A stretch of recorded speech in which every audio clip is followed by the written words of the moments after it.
The Moggcast, a fortnightly conversation with Jacob Rees Mogg about the topics of the day.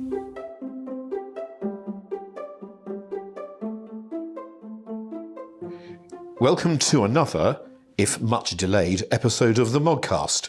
This is Paul Goodman, editor of Conservative Home, in conversation with Jacob Rees Mogg. Jacob, good morning to you. Good morning. It's a long time since we've had this conversation. It is that the fortnightly slot has been knocked out by the recesses and the bank holidays. Anyway, it's very nice to be back and to reassure people we haven't stopped our conversation. Here we are, but I have to say the first question at the start is, am I interviewing the wrong Rees Mogg? Oh, well, at the moment, definitely you should be interviewing Annunziata, who is storming the country and receiving an incredibly popular reception. It's very interesting from a Conservative and Brexiteer point of view how well a clear Brexit message is going down. But I did wonder when reviving the Moggcast whether we should have her along, because when we started this, you were the new kid on the block, and now it's Annunziata. But can I ask you, when did you first know she was going to join the Brexit Party? When did I first? Annunziata had warned me in advance of what she was planning to do. Was it a long way in advance? No. It was a short time in advance. I can't remember precisely when, but it wasn't a long time in advance. Well, the Brexit Party hadn't been launched a long time in advance. Were you surprised when she told you? Not particularly. I think so many people that I know, staunch Conservatives, are thinking of voting for the Brexit Party. I obviously hope they will support the Conservative Party, but I can understand why, as I'm sure you can as well. You didn't try to talk her out of it. You didn't say, are you really sure you want to do this? Wouldn't it be far better to stick with the Conservative Party and try to change the policy from within? Have you met Annunziata?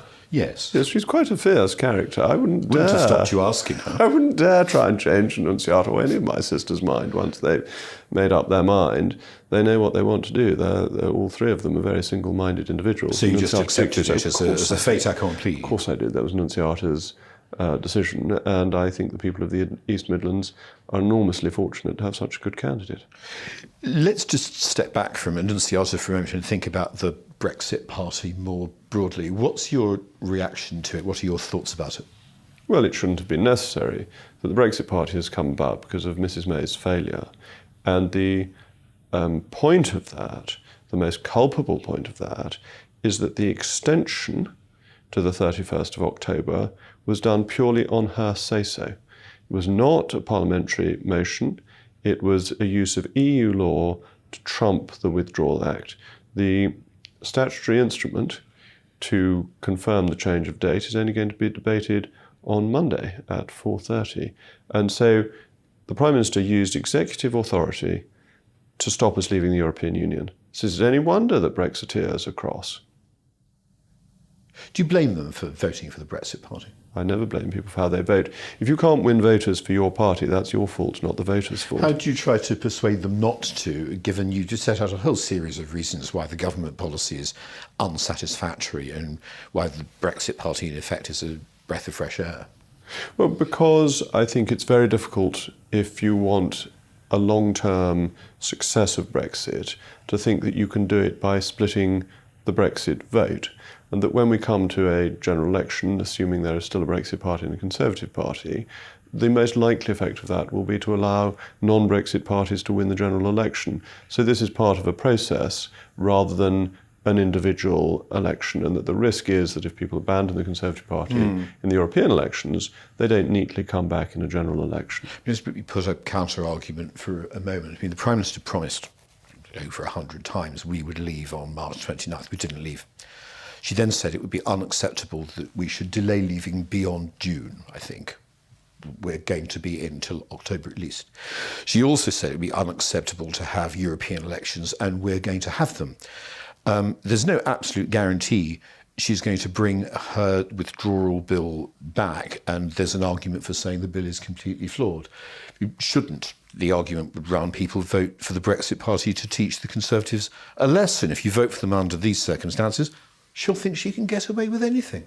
Well, surely she has come to the conclusion that she can't get away with much more, that you set out the case for the prosecution extremely well, that we were told all sorts of things formally from the dispatch box. These weren't Downing Street briefings, these were statements by the Prime Minister as Prime Minister, and you come to the conclusion that what she says and what she does don't match. And no wonder people are annoyed and feel that, as she is the leader of the Conservative Party, that they're looking at something else. And that's very dangerous territory for the Conservative Party, because you can't assume we neatly recover from it. And therefore I think her culpability, not just for failing to deliver Brexit, but for the state of the Conservative Party, is very significant. Just on the Brexit Party, before we come back to Theresa May and the Withdrawal Agreement and all that, is it really a party at all? It doesn't have members, as far as I can see. It's got supporters. And it doesn't, as far as I can see, either actually have any policies. Well, it's got one big policy, and that is leaving the European Union. But of course, it's standing in European elections. The focus of the European elections is leaving the European Union. It says we should crack on and leave. That's its big policy. Now, you and I remember the 1983 and 1987 elections, when our major attack on the SDP, Liberal Alliance, was that they had no policies. They didn't know what they wanted to do on anything very much other than to be in the middle of the road. And if we got to a general election and the Brexit Party were still standing as a separate party and had candidates up and down the country, it would need to have other policies. But for a European election, I'm not sure that it does. Could you imagine yourself supporting an electoral pact with the Brexit Party? I don't think that really arises, because the choice is either the Conservatives deliver Brexit before the next election, at which point the Brexit Party and the Conservative Party have very similar objectives, or we haven't, in which case the Brexit Party wouldn't possibly do a pact with us. So I think in that answer to that specific question, it's very hard to see the circumstances in which that would arise. Just suppose Brexit has been delivered, at least in the form, for the sake of the argument, as something like the Withdrawal Agreement, and you're on to stage 2 of the negotiation. You're on to the trade talks, immigration, fish, farming, regulation, alignment, more or less. There's the Conservative Party standing on one platform. Here's the Brexit Party dividing the pro-Brexit vote, as you say, on the other. Might not, in those circumstances, an electoral pact make some sense? Well, I think we've got to a position in the European elections where it looks as if 75% of former Tory voters are going to vote for the Brexit Party. I think saying, oh, well, we'll do a pact with them isn't really an answer. We simply have to be the Brexit Party ourselves. That is the Tory party's future.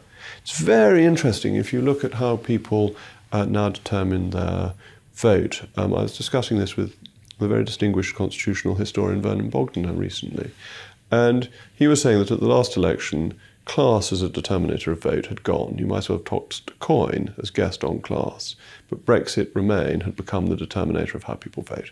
And if the Tories have lost 3/4 of their voters by no longer delivering Brexit, then there is a real problem for the Tories that isn't compensated for simply by doing a pact at the last minute. We have to ensure that we are the party of delivering Brexit and delivering it properly. The Mail on Sunday poll found that 2 in 5 Conservative councillors going to vote for the Brexit Party. Our own survey twice has found that 3 in 5 Conservative members are going to vote for the Brexit Party in these European elections. Is that accord with your experience on the ground? Oh, completely. In associations that I've been speaking to, I've said who here is going to vote for the Brexit Party, and people have been publicly indicating in large numbers that they will. In one association, 2/3 of members indicated they would. And your own? My own, I haven't conducted the poll, but when I go around speaking to them, people are so polite. They say, I'm so sorry, I'm not supporting the Conservatives this time. And I spoke in one place in relation to the European elections. People had come purposefully to join with the Conservative candidate, and it was a very Eurosceptic event. The candidate's Eurosceptic, I'm Eurosceptic. We were all getting on like house on fire, until I said they should vote Conservative on the 23rd of May, at which point I was heckled. It is quite extraordinary, the feeling among Conservative members about the failure to deliver Brexit on time, and that is why I think we should be really concerned about ensuring that the party does deliver properly. Without naming any names, are any of your parliamentary colleagues going to vote for the Brexit Party, as far as you know? As far as I know, not. But I think quite a lot of members of their family, maybe. And just finishing off on the Brexit party and all that, just looking forward, is it possible to believe that the putting off of the date the second time and the holding of the European elections, where you get a visible reminder through your door that we've not left, you get your notice to vote or your ballot paper if you've got a postal vote, you get the election literature. Is it possible this has been an ERM moment for the Conservatives and that we will not recover? Yes, of course it is. We should be very concerned about that. And I think the issue here really is it an ERM moment or is it a Suez moment? How did we go from Suez, international humiliation, to winning the following election with a majority of 100, whereas in 1992 we continued to decline, leading to a huge majority of the Labour Party? What is the fundamental difference? And now looking ahead, there's the election, there's then a week's pause in which Parliament's not sitting, and then you come back. Are you confident that the Prime Minister and the government will, as indicated, bring in a bill to put the Withdrawal Act into law? I think it would be foolish of me to make a guess now, because as I understand it, the Cabinet is meeting pretty much as we're recording this, and therefore by the time this is played to people, the decision will have been made one way or another, and therefore guessing what they're deciding in Cabinet is probably pretty futile. We'll know pretty shortly. It usually gets leaked quite quickly. Are we sure a decision will be made in Cabinet?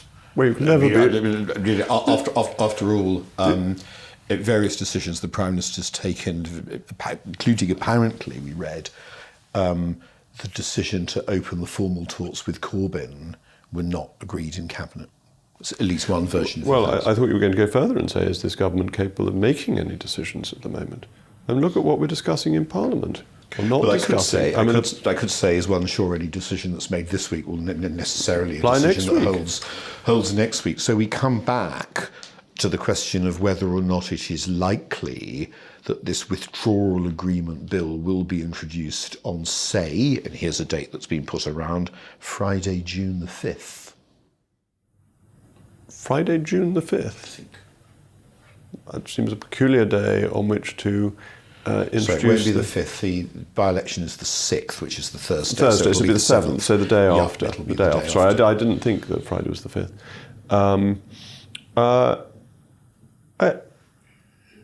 Why are they upsetting the parliamentary timetable in this way? Well, that's the point. Why don't they just, if they want to do it, why don't they crack on with it? It's not going to be any more popular on the 7th than it is on the 5th. Cracking on with it would mean you do it on the Tuesday or Wednesday. Well, why not?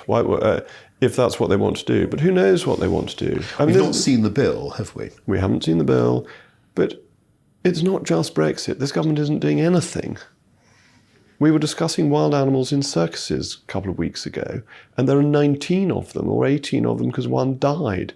I mean, it is an addled parliament and an addled government. What's your attitude to this bill? I mean, I think I'm right in saying that the first and the second time on the meaningful vote, you voted against the government. Third time, you voted for it. Now, how are you minded to vote now we're actually going to have a bill, if we do? Well, the reason for voting for it on the third go was so that we would leave broadly on time. That has been lost. Mrs May's deal is a very bad deal. Let's make no bones about that. So, as we've already delayed, it's hard to see any point in having a bill which fails to avoid the European elections, fails to get us out on time, fails to get the process going in the way that might have worked with a new leader coming in, because Mrs May said if it went through, she would go. I think it's rather changed from being the start of a process that a new leader could potentially run with to the Prime Minister's position being such that this is then a weight round the neck of the new leader who would be saddled with this piece of legislation regardless. So I think the dynamic is very different from the dynamic that we had before Easter. So you're certainly not guaranteeing you're going to vote for it, and you may well vote against it. Is that the sum of... I'm not guaranteeing anything at the moment. I think it's sensible to be a little bit cautious on these things, having not seen the bill.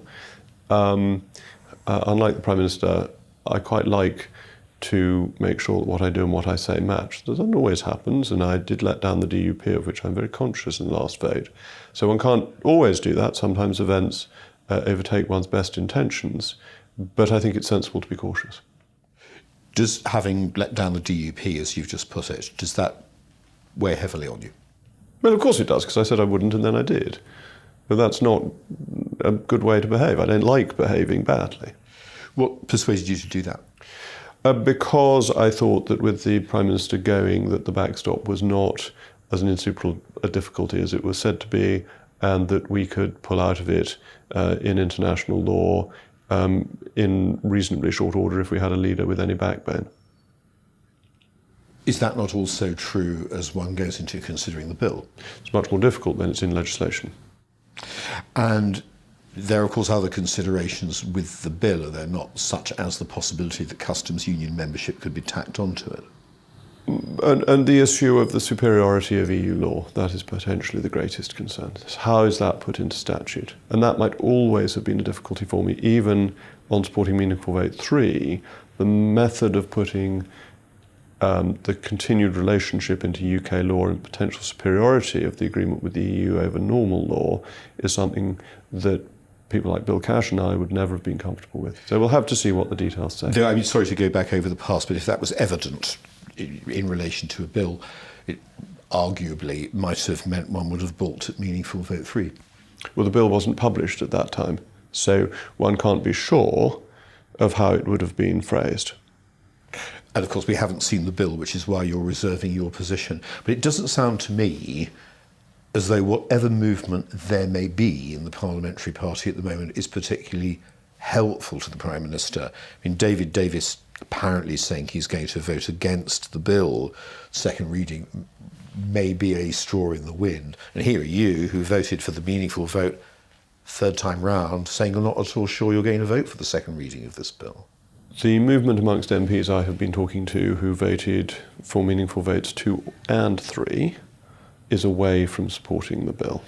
Events have changed, and the Tory party has to wake up that we lost 1,335 councillors. We lost seats that we held with overwhelming majorities, that we had 2/3 or more of the vote. And we lost them. And we lost them because we have failed to deliver. And simply thinking it's business as normal, and you should do a bit of a stitch up with a few Labour MPs and carry on with a political establishment that set its face against the British people, and that everyone will come back to us, is for the birds. If the Tory party carries on this route, we will not be elected in 2022 or whenever a general election comes. It's the height of folly. How much is this a consideration with colleagues? If second reading passes and the bill passes, the Prime Minister has said she'll go as party leader, but the timetable is obscure. If second reading goes down and the bill is defeated, that pretty much looks like it. She surely couldn't survive that and would have to go quickly. In other words, there's now an incentive for those who think that her premiership and leadership should end to vote against the bill at second reading. Is that a factor in the mood among your colleagues? Well, I'm sure it's a thought that some people have had. Yes, it won't be unapparent to them. Not a thought that you've had. Well, I'm slightly torn because you know that I was involved in the vote of no confidence against the Prime Minister at the end of last year, and I lost. And I think if you lose, you have to accept the result and the consequences of it. And therefore, I've never thought that I should be one of the leading forces in any further attempts to persuade the Prime Minister to go. On the other hand, Have I changed my view from early December? No, of course I haven't. I don't think Theresa May is leading the country or the party successfully.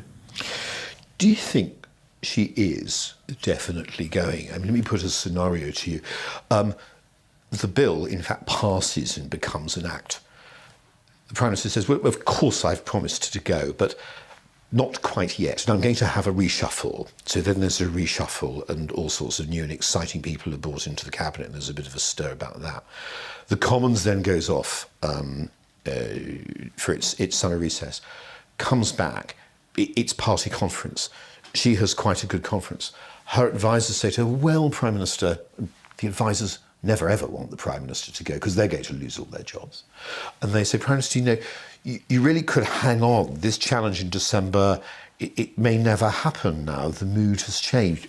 Is any of that possible? Of course. Or really, is it curtains for Theresa May now? Of course, it's always possible for a Prime Minister to carry on longer than one anticipates, or than seems likely at any particular point. So we can't guarantee. Yeah, of course you can't. Of course you can't. But do you think it's now likely? And how likely do you think it is, if you think it is likely? That I think it's remarkable that the Prime Minister is still the Prime Minister as we speak. I think the most extraordinary point is when Meaningful Vote 1 is lost by 230 votes, the biggest defeat in the House of Commons.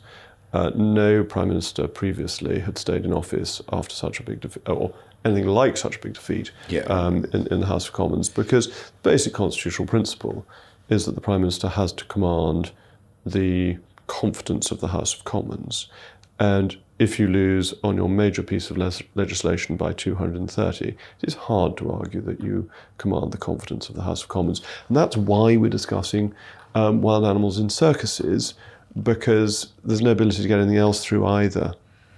I mean, judging from what we see and hear, your colleagues are expecting a leadership election soon, aren't they? I mean, when the Foreign Secretary is photographed with Mrs. Hunt, when James Brokenshire appears in his kitchen, when Michael Gove is photographed with his parents, you know there's a leadership election coming. When Dominic Raab is photographed with Mrs. Raab, they're all popping up. This is a traditional curtain raiser. I was photographed leadership in the weekend papers with my family in my Bentley, but that was to try and promote a book rather than Phillips. That happens a lot.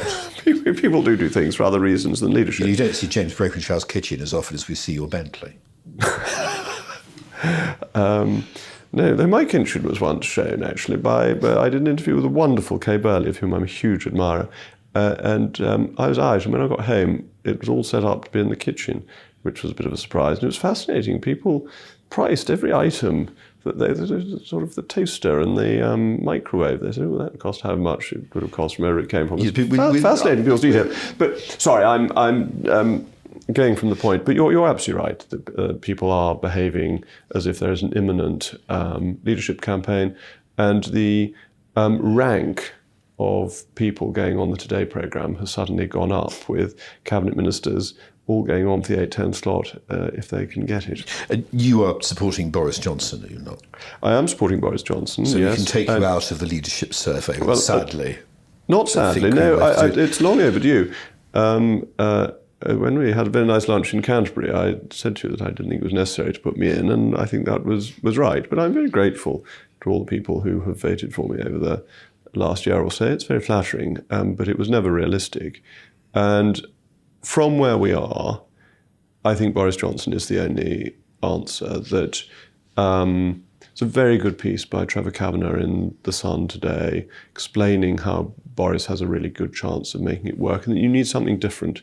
As you say, we risk being in a 1992 situation with the Tory party heading to a disastrous defeat, not just an ordinary defeat, but a really disastrous one.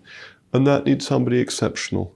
And there are lots of good candidates and able candidates and intelligent people who are putting their names forward. But Boris has something else, and that is something else that none of the other candidates has. Do you think if there's a contest he will reach the final two, or will your colleagues balk at it somehow? It's a very interesting question. I think people are beginning to see that the situation is very difficult and therefore somebody exceptional is needed.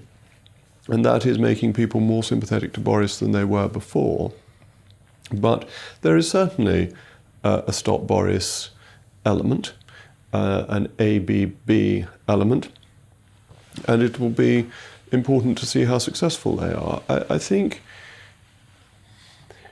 anything that smacks of an old-style political stitch-up will be very, very unpopular and will make whoever becomes the leader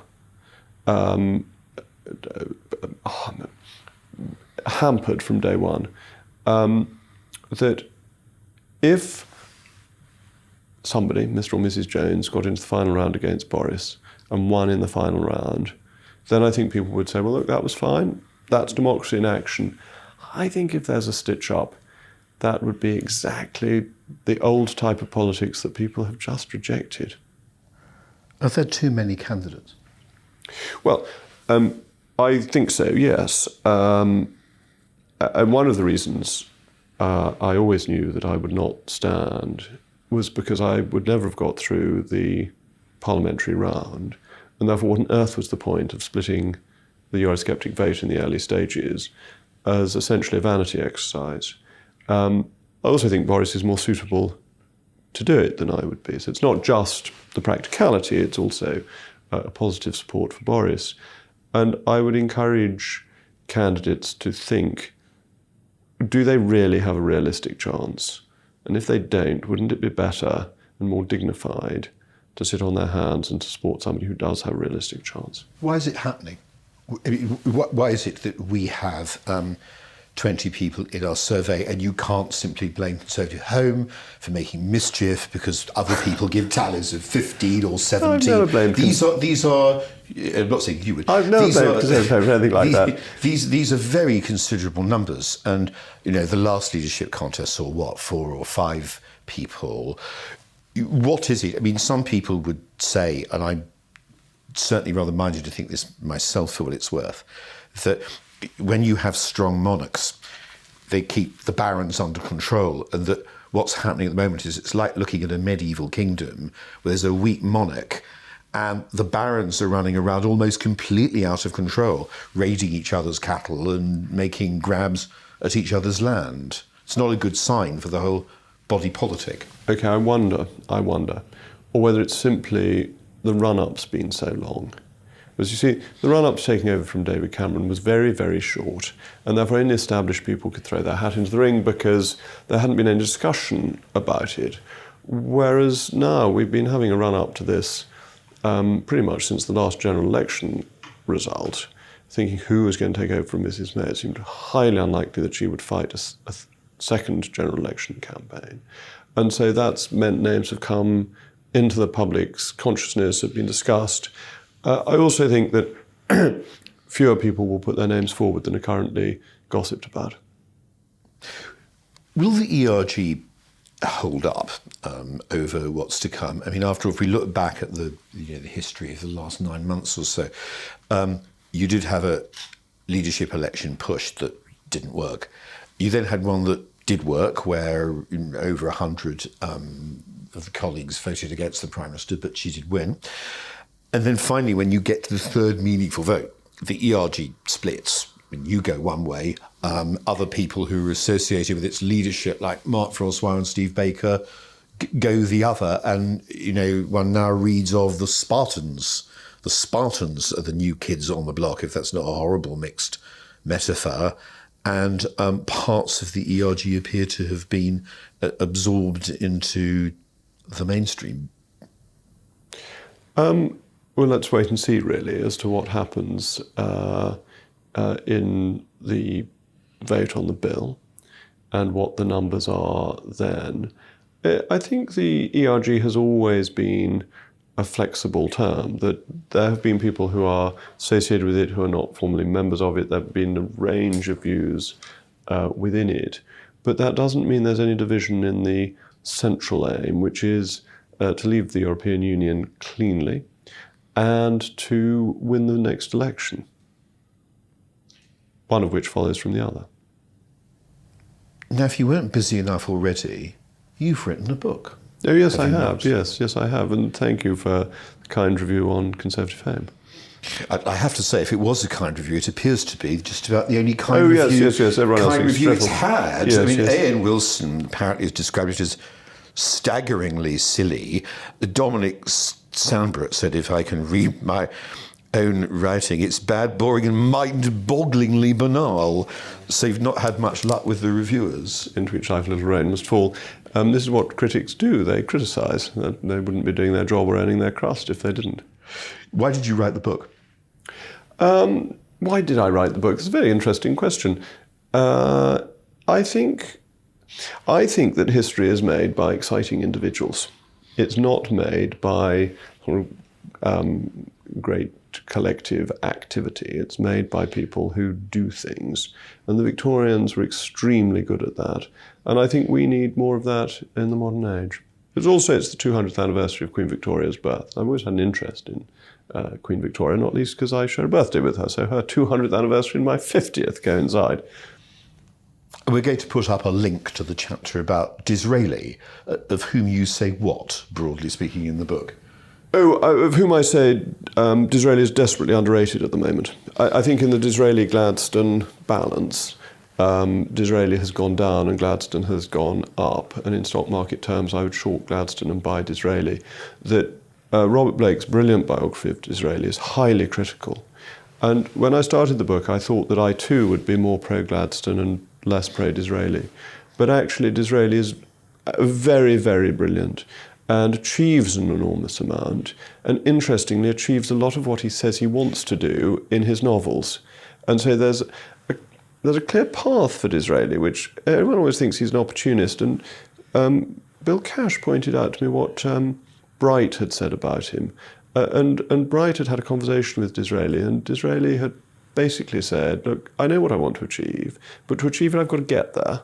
And to get there, I've got to do all sorts of things that I'm less interested in. Conversation with Bright, everyone remembers, or the bit of it they think they remember, is Disraeli apparently saying, according to Bright, we came here for fame. And that is sort of part of the legend of Disraeli as a unscrupulous adventurer who travelled quite light. But then you see that Disraeli extends the franchise by nearly 1 million people, almost doubling it. And he clearly wanted to do so if you look back at what he'd been writing before, but to do so he has to pretend he's doing it by disagreeing with Gladstone. And so disagreeing with Gladstone becomes the main apparent motive, but he's got to get some diehard Tories and the Adulamites who are against extending the franchise on side to do what he seems always to have wanted to do. It's interesting that you cite the Blake biography at the start. I think it's right that the Blake biography has generally set the tone. I think that's absolutely right. There's a very well-written short book about Disraeli by Douglas Hurd, an apologist to his co-author, whose name I can't remember, but his influence is all over the book. And the book praises Disraeli for courage and imagination, but not very much else. And the Blake version of events would be that Disraeli simply used the opportunity available for him in 1867 to dish Gladstone and dish the Whigs. He wasn't really concerned about extending democracy or giving a louder voice to the working man. But I don't think that's true. And then if you look at his speeches in the Manchester Free Trade Hall and the Crystal Palace in advance of the 1874 election, they set out a very attractive programme which appeals to exactly the people that he has enfranchised in 1867, who didn't have a vote because the registers had already been put together in the election that immediately followed that. So he's got a clear plan, clear idea, which he then does. So what is his main business of his 74 to 81 government? It is artisan dwellings. It is improvements in the condition of the people, which is exactly what he set out in his novels from his youth. It's really interesting, and I think Blake dismisses that. He says, well, you can't really assume that he wanted to do what was in his novels. They were just novels. But it's really striking that when he is Prime Minister, and it's all mainly done by his Home Secretary, but nonetheless, what he is in charge of is remarkable and an appeal to... Who was that, Cross or W.H. Cross, Smith? It's Cross. It wasn't Smith. Of course, Disraeli has a way of coming back again and again. I mean, you will quite rightly remind me, were I to err, that Disraeli never mentioned or said the words one nation. He referred to two nations, the rich and the poor. Indeed. But the One Nation caucus has popped up this week saying one thing or another, and it has an ancestry, this group, going all the way back to Enoch Powell and Ian MacLeod and the post-war group of conservatives who decided they needed to reinvent conservatism, though not, Powell certainly argued later, in a particularly accommodationist or middle way or socialist influenced manner. No, and I mean, it's very interesting how powerful what Disraeli did was that his public health acts last until the 1930s. So you've got over 50 years of what he does being the main basis of improving the condition of the people. And Conservatives always need to get back to that, because what do we believe in? We believe in individual effort, ensuring that people are able to make their own lives and the lives of their families better and more comfortable. And that's what Disraeli did. So we're all Disraelian Conservatives. It's not the title of the left of the party. It's one that they try and use as a signal. But actually, that's what conservatism and indeed free markets are about. Jacob, thank you very much. Who knows what will have happened by the time we next meet? There's been a lot to catch up on, and I'm sure there will be when we have the next Mogcast. So thank you very much again. Well, and thank you too. The Mogcast, a fortnightly conversation with Jacob Rees Mogg about the topics of the day.